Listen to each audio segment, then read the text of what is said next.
RS current update में आपका स्वागत है। आज का हमारा विषय है हैदराबाद मुक्ति दिवस। आइए सबसे पहले बात करते हैं चर्चा के बिंदुओं की। सबसे पहले जानेंगे ये चर्चा में क्यों है, पृष्ठभूमि, ऑपरेशन पोलो के बारे में और अंत में होगा एक अभ्यास प्रश्न। तो आइए सबसे पहले बात करते हैं ये चर्चा में क्यों है। बीते 17 सितंबर 2025 को हैदराबाद मुक्ति दिवस मनाया गया। यह दिवस हैदराबाद के भारत के विलय के रूप में मनाया जाता है। भारत को 15 अगस्त 1947 को स्वतंत्रता प्राप्त हुई। इसके बाद 17 सितंबर 1948 को भारतीय सेना ने ऑपरेशन पोलो शुरू किया और हैदराबाद राज्य को भारतीय संघ के अधीन कर दिया। मेजर जनरल जयंतो नाथ चौधरी के नेतृत्व में ऑपरेशन पोलो 4 दिनों से भी कम समय तक चला और निजाम को, जो भारत में विलय न करने के अपने दृढ़ निश्चय पर अड़े थे, घुटने टेकने पर मजबूर कर दिया।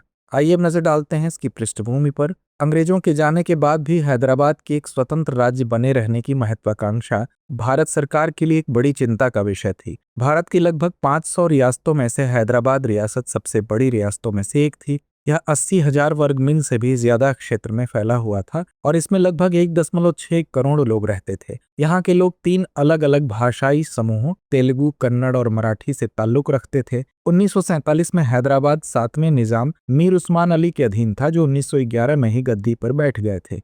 हैदराबाद के निजाम न केवल दुनिया के सबसे धनी व्यक्तियों में से एक थे, बल्कि उन्हें सबसे महत्वपूर्ण मुस्लिम हस्तियों में से एक होने का भी सम्मान प्राप्त था। निजाम ने प्रथम विश्व युद्ध के दौरान भी अंग्रेजों को उदारतापूर्वक सहायता प्रदान की थी। उनके प्रयासों के सम्मान में हैदराबाद के निजाम किसी रियासत के एकमात्र शासक बने जिन्हें महामहिम की उपाधि से सम्मानित किया गया। नवंबर 1947 में दोनों पक्षों के बीच एक स्थिर समझौते पर हस्ताक्षर हुए, जिसमें इस बात पर सहमति हुई कि दोनों के बीच संबंध वैसे ही बने रहेंगे जैसे अंग्रेजों के शासनकाल में थे। आइए अब जानते हैं ऑपरेशन पोलो के बारे में। 13 सितंबर 1948 की सुबह भारतीय सेना हैदराबाद में दाखिल हुई। सेना में 2 पैदल सेना ब्रिगेड, एक बख्तरबंद ब्रिगेड और एक छोटा स्ट्राइक बल शामिल था। सेना को भारतीय संघ के विभिन्न प्रांतों और राज्यों से सशस्त्र पुलिस कर्मियों द्वारा और भी सहायता प्रदान की गई। इस बीच भारतीय वायुसेना ने हवाई बमबारी की, जिससे सैनिकों को मदद मिली। 17 सितंबर तक भारतीय सेना हैदराबाद शहर के बाहरी इलाके में पहुंच चुकी थी और उसने हैदराबाद की सेना और रजाकारों को आसानी से परास्त कर दिया।